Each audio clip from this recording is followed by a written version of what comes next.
now, the city of Jamestown has received masks in preparation of smoke from Canadian wildfires returning. And community members are outraged over the lack of response from county officials over a 2022 Halloween blackface incident. Plus, we take a historical tour of a Chautauqua County ferry. Live and on demand, this is WNY News Now. Thank you for joining us for WNY News Now. I'm Bronson Rasmussen. Those stories and more are coming up. But first, the city of Jamestown has received around 3,000 masks from Chautauqua County to give out to the public, as smoky air may be on its way back to our region. Jamestown Mayor Eddie Sundquist announced Monday that the city had received the face shields to protect the public from wildfire smoke. Depending on how the winds shift, toxic wildfire smoke from Canada has the potential to return to our region. Taking precautions, the municipality is providing masks to those that need them. We've received approximately about 3,000 masks that are going to be made available to the public should you wish to have them. They are N95 masks or KN95 masks. And if the air quality does get significantly worse, we recommend that you all have those. Masks are available at the Mental Health Association, located at 31 Water Street, and at Jamestown City Hall. Well, last October, 2 Halloween parties taking place at the Carroll Rod and Gun Club and Frewsburg American Legion took a turn for the worse when 2 attendees donned blackface. Our Alyssa Wright joins us live in the studio today with more on the community discussion. Alyssa? Bronson, after pictures surfaced of these 2 individuals dressed in blackface, community members rallied together to seek justice, and they feel like now, months after the initial incident, they still are not being heard. When I was growing up, I was told that it was ignorance. People are not used to other people and it's ignorant, and you know, they're just ignorant. They don't know. Okay, that's what ignorance is, they don't know.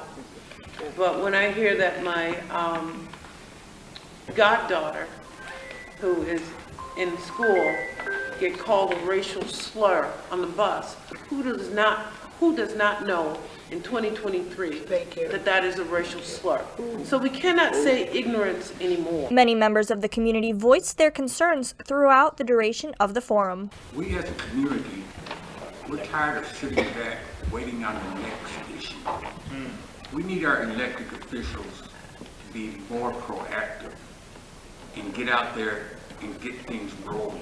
After the blackface incident, the Human Rights Commission wrote a letter to 67 government officials, and of the dozens of recipients, only 4 responded. County Legislator Dave Wilfong explained that the way the letter was addressed may have caused some confusion. I did not read through it like I should have until I ran into past the clock. So there were some issues there. But you want to know something? I'm not saying that that's because of a racist agenda. But you didn't read through it. Right. You didn't take the time to read it and understand what was going on. So that's, we need to fix that. In the end, the officials have come to the agreement that they will try to reach P.J. Wendell concerning racism in the county. However, faith in government is seemingly rocky. He will speak to anyone in the county. But he did not respond. He did not respond back to us. PJ already said, for me, as a county executive, I wouldn't vote for him again. Because number one, as a citizen, we asked for his presence here. And he did not show any interest. He did not respond to our letter. He did not respond to nothing that we had sent to him. P.J. Wendell was not able to participate in a Zoom meeting this morning. However, the county executive did send WNY News Now a statement saying, I am always willing to meet with individuals, groups, or other officials on any matter pertaining to Chautauqua County. I was not sent a formal invitation to the Jamestown Human Rights Commission meeting on Tuesday, June 13th, 2023. As county executive, I'm open to speaking with members of the Chautauqua County Legislature and/or other stakeholders who have launched a committee to investigate and address racism within Chautauqua County. The next meeting is scheduled for Friday the 23rd, where county officials say a resolution will be presented. Live in studio, Alyssa Wright, WNY News Now. All right, Alyssa, thank you very much for the update. 3 months ago, Jamestown lawmakers allowed a mobility company to operate an electric bike and scooter rental service in the Pearl City. But now, lawmakers are asking, where is Bird? The partnership would have allowed Bird to operate within the city with no cost to Jamestown. Lawmakers expected the electric mobility service to be in operation by the summer season. However, according to Jamestown Mayor Eddie Sundquist, the company does not have all of the equipment. They are working to find an operator to manage the program here in the city. They believe they'll have that by the end of the month. Once that happens, then we'll confirm the various locations and drop zones across the city, and then work to provide information to the public on how to roll that program out. So we still have a little bit of ways to go. Before city leaders want the program to roll out, both scooters and bikes should be made available.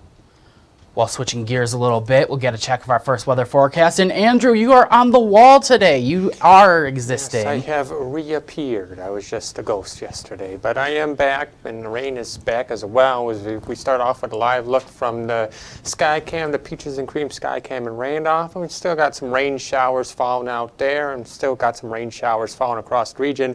Actually, this batch of rain that started to arrive overnight last night into this morning is starting to move off to the east, and after this batch of rain continues to move off to the east, will pretty much be dry across Chautauqua County the rest of the afternoon. We might even get some breaks of the sunshine later this afternoon, and then we'll stay dry through the rest of the night, and then we'll get into some more rain showers later tomorrow. We made it to a high of 62 degrees yesterday in the city. Our low for today was 48, and the records today 92, set back in 1956. The record low of 35, set back in 1979. So here's your first defense weather forecast. Through the rest of the afternoon, those showers will begin to taper off from west to east through the rest of the afternoon. Through the rest of the afternoon, we'll get some partial PM clearing late this afternoon, and again the dry weather continues through the rest of tonight. Highs today will be about 10 to 15 degrees below where we normally should be, with highs only in upper 50s to lower 60s, so it's not feeling much like summer out there, with a northwest wind of 7 to 14 miles per hour. I'll have a look at that full forecast coming up in just a few minutes. All right, Andrew, we'll see you then. As WNY News Now continues, we look at New York State farms, which may now be impacted by a piece of legislation. And later, advocates are rallying to get more funding for Pennsylvania schools. Stay with us, as WNY News Now will be right back.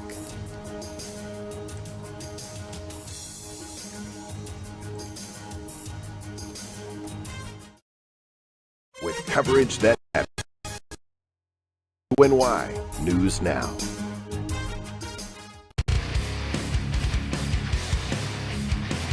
On this episode of Lead and Lures, pro staffer and lethal lady Caitlin Armstrong takes out her big Ohio buck. Months of hard work, dedication, and scouting have led her to this moment. You're not going to want to miss this episode of Lead and Lures on Channel 716 Roku TV.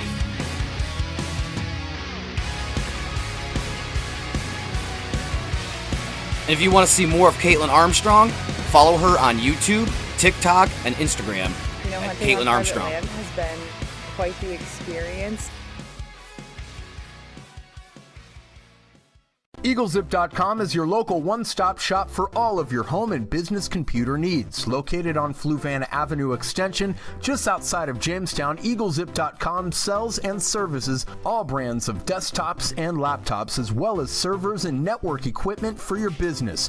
All new computer sales include transferring your data from your old computer, plus a 2-year warranty. Call EagleZip.com today. Stop by EagleZip.com today and let us make computers easy for you. Hi, I'm Dave Manella, Chairman of the Italian-American Charity Golf Association, and it is our goal to help in the fight against cancer-related care. We have held our annual charity fundraiser for over 52 years and raised over $1.6 million for the healthcare facilities throughout our community. This includes UPMC Cancer Treatment Center and the Star Hospice House. Our next tournament will be held from June 8th through June 10th at Holiday Valley. If you would like more information, you can go to icharitygolf.com. You're watching WNY News Now, where coverage comes first. New York Governor Kathy Hochul made an announcement to expand paid family leave for thousands of New York State employees. Now our New York Capitol correspondent Elise Klein breaks down how this might impact New York families. Young families shouldn't have to try to make that tough decision between having a paycheck or having to spend time with their kids. The governor announced this morning agreements with 3 of the largest state unions, providing 12 weeks of paid family leave for more than 150,000 New York State employees. The agreement will apply to public workers who are part of the labor unions, the Civil Service Employees Association, the Public Employees Federation, and the United University Professionals. These unions represent a variety of public workers in state agencies, such as the State Department of Motor Vehicles and the State Office for People with Developmental Disabilities. The leave will take effect if state union members ratify the agreement. The Civil Service Employees Association ratified the agreement, and the other unions will likely ratify the agreement in the coming months. Some state employees say parental leave is more than just a policy. It supports parents. When people like me have the freedom to prioritize our family responsibilities, we return to work with renewed focus, dedication, and loyalty. In Albany, Elise Klein, WNY News Now. New York lawmakers passed legislation against the use of a pesticide-treated seed. While some claim it will protect indigenous wildlife, others say it will hurt farmers even more. The new legislation, dubbed the Birds and Bees Protection Act, will ban neonicotinoids, which are pesticide-treated seeds, across the state. Now, by using the seeds, farmers will be able to maximize the quality and quantity of their harvest, while minimizing the previously used large-scale, more toxic and environmental detrimental pesticides. New York State Senator George Borrello, however, claimed that by banning these seeds, the usage of pesticides will increase by about 375% per acre. New York legislators say that neonicotinoids are harmful to bees, birds, and other pollinators. However, Senator Borrello says that the safety of the seeds has been settled by studies and registered for use by the U.S. Environmental Protection Agency and New York State Department of Environmental Conservation. The senator feels that if this bill is signed into law, that it will be yet another hit to New York State farmers, who have seemingly been under attack by the legislature over the past several years. While education funding advocates rallied to support education increases in the recently approved House budget. Last week, House Democrats used their one-seat majority to pass House Bill 611, a $46 billion spending plan for the 2023-24 fiscal year. The House budget is over $1 billion, more than that of Governor Shapiro's House Bill. 611 includes increases for K-12 basic education funding, as well as increases for the 100 poorest school districts in Pennsylvania. Among other proposals, this will also be the first budget cycle after the Commonwealth Court determined Pennsylvania's education funding system is unconstitutional. Advocates hope the 2023-2024 budget will reflect that decision. The Commonwealth Court decision is a historic decision that requires a historic response, and we're looking to the legislature to finally provide an adequate and equitable funding system that's constitutionally compliant. Republican leaders in the Senate say the House version of the budget is an impossible number to have under consideration. They say there will definitely be funding increases for education, but the exact amount will likely depend on negotiations within the next couple weeks. U.S. inflation is leaving those sky-high days behind. Consumer prices in May rose at the slowest annual pace since early 2021. According to fresh data from the Bureau of Labor Statistics, the new numbers show 11 straight months of slowing inflation. But some prices are still a pain, and the Fed's interest rate decision looms large. Mike Valero has the latest on the prices we pay, from revenge travel to the grocery store. What was once a rapid rise in prices from online shopping to the shell shock of buying eggs is now showing more signs of cooling, like a wildfire slowly contained. It does appear as if those dousing of inflation fires, the efforts by the Federal Reserve, do appear to be working. Mark Hamrick, senior economic analyst from Bankrate.com, says after more than a year of historic interest rate hikes from the Federal Reserve, those higher rates are helping to slow painful price spikes. New numbers out from the Labor Department today show consumer prices up 4% for the year ending in May. That's way down from more than 9% inflation last June. Consumers still have a right to be irritated by the current state of prices. We see food still up year over year, and as we know, going to the grocery store, there could be things like beef that feel like that's too expensive. Maybe we're going to go to the chicken instead. Gas prices are down broadly, but what we pay for electricity is still high. In terms of summer travel, hotel prices are climbing slower, and flying is getting a little cheaper. Compared to a year ago, airline fares are down, but there's a sense that they are still elevated. The overall encouraging inflation news may give the Fed cover to skip raising interest rates again at its next meeting tomorrow. Like a patient that needs to recuperate, I think Federal Reserve officials want to sort of stand back, make some observations about how the economy is handling all of that, which has been in some ways shocking. In Los Angeles, I'm Mike Valerio. Coming up, we have the latest in former President Donald Trump's indictment. And later, a recall on a few vehicles. We have the latest coming up. But first, return with a look at our full weather forecast.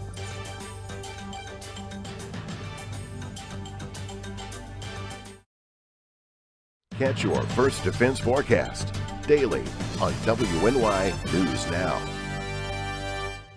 Hi, I'm Dave Manella, Chairman of the Italian-American Charity Golf Association, and it is our goal to help in the fight against cancer-related care.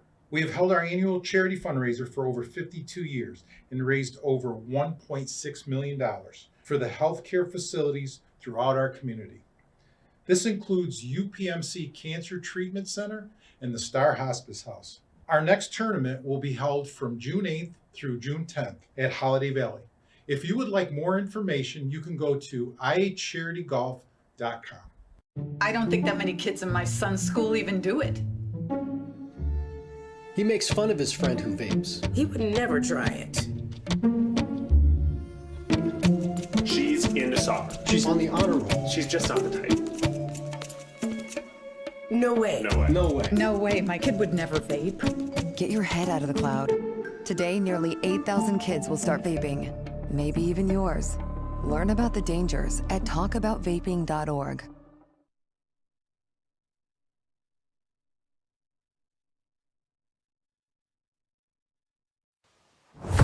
Have you ever wanted to live out your dreams? Hunt, fish, in all corners of the earth? Well, now's your chance.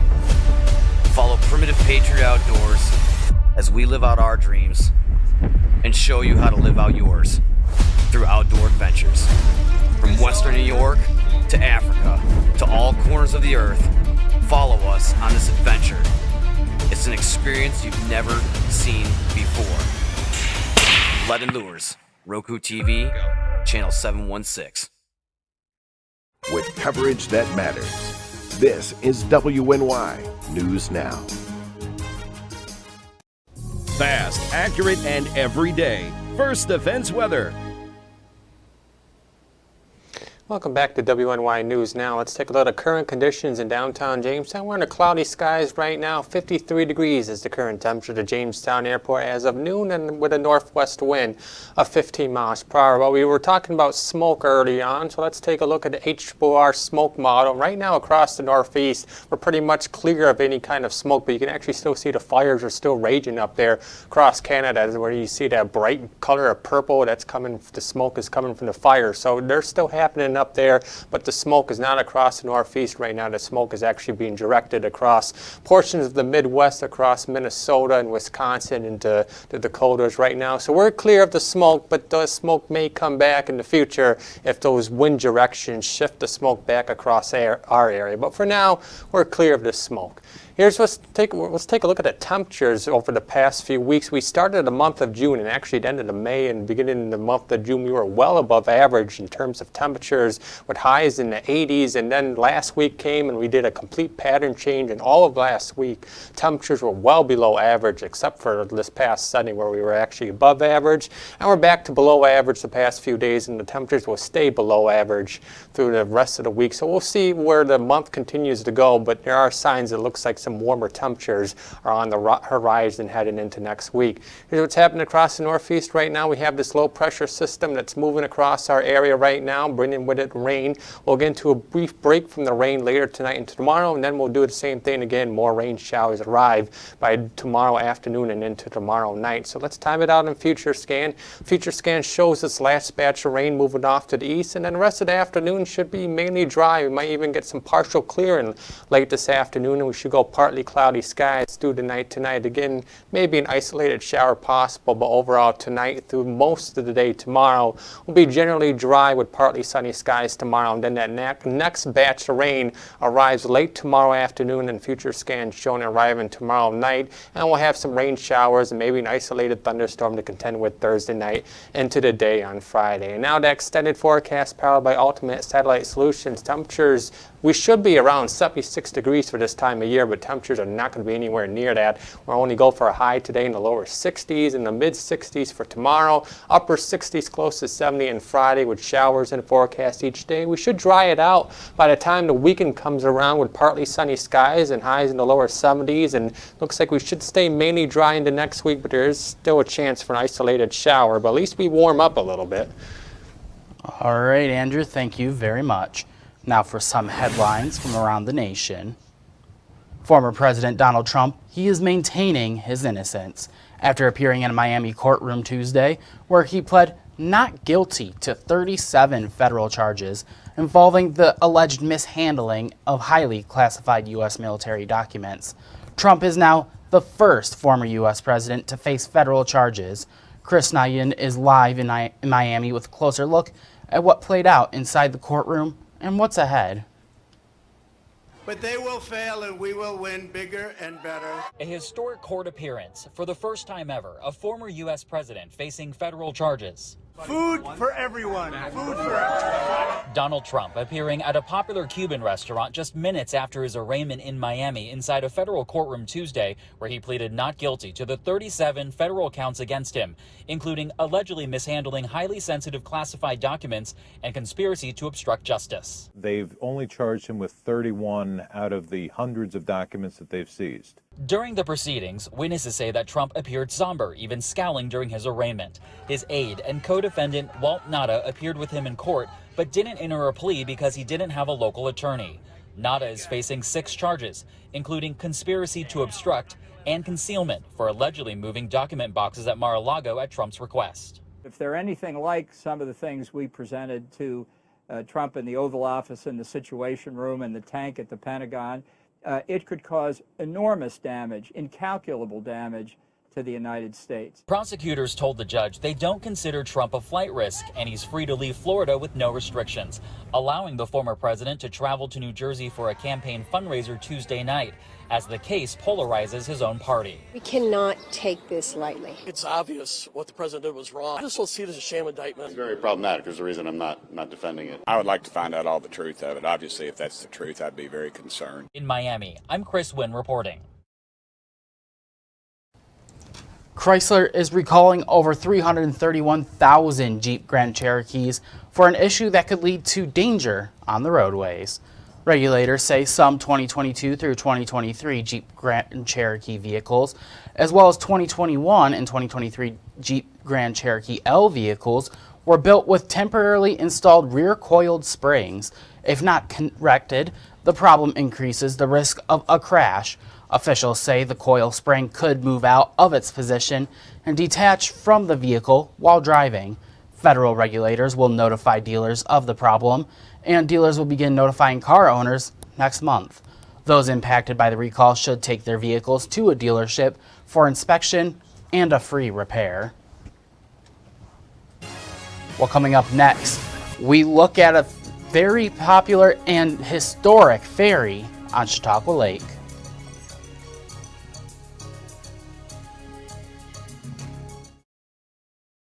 You're watching WNY News Now, your source for breaking news.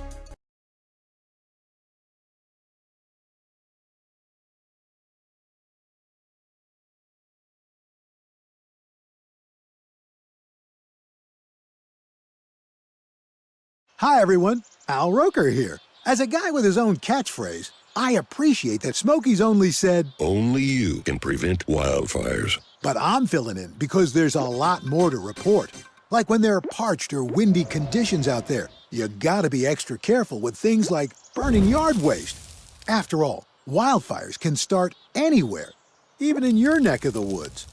Go to SmokeyBear.com to learn more about wildfire prevention. 3-on-3 basketball returns to Jamestown, New York this summer. Collaborative Children's Solutions and partners are hosting a Gus Macker tournament August 19th and 20th in Brooklyn Square. The streets will be packed with a festival atmosphere, bringing the youngest of our Mackermites up to the adult players who compete for the top prize in their divisions. Register online at Macker.com before July 31st. The Jamestown Macker will also include some specialty competitions, making it one of the best community events of the year. You're watching WNY News Now, your source for breaking news. On Chautauqua Lake, there is a special piece of a history that is still going strong. And to experience it, you don't even have to get out of your car. John Last takes us there in this edition of The Last Word. Since 1982, there's been a very easy way to get across Chautauqua Lake from one side to the other. It's the I-86 bridge. But there's another way to get across that's much more historic and much more fun. This is the Bemis Point Stowe Ferry. This particular ferry has been crossing Chautauqua Lake every year for the past 92 years. But vessels called the Bemis Point Stowe Ferry have been connecting the communities of Bemis Point and Stowe for the past 212 years. There's been at least 12 of them.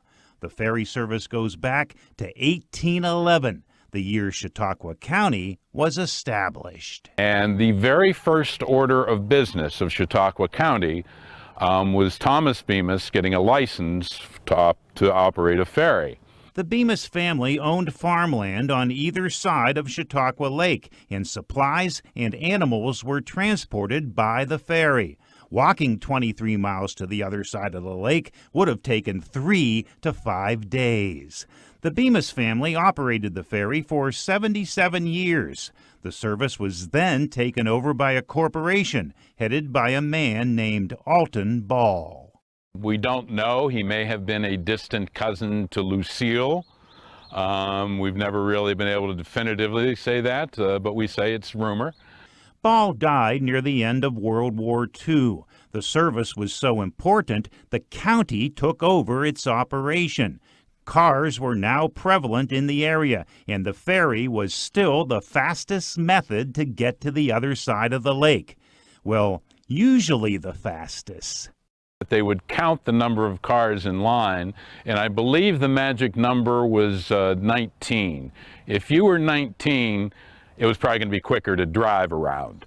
Then came 1982. The I-86 bridge was built. Motorists could now get across the lake in about a minute. The need for the ferry was gone. But a group of volunteers did not want the service to die. There was too much history. They took it over. Tourists and locals still drive their cars on board. They get out and they just enjoy the scenic ride. What a nice way to experience beautiful Chautauqua Lake. With the last word aboard the Bemis Point Stowe Ferry, John Last, Erie News Now.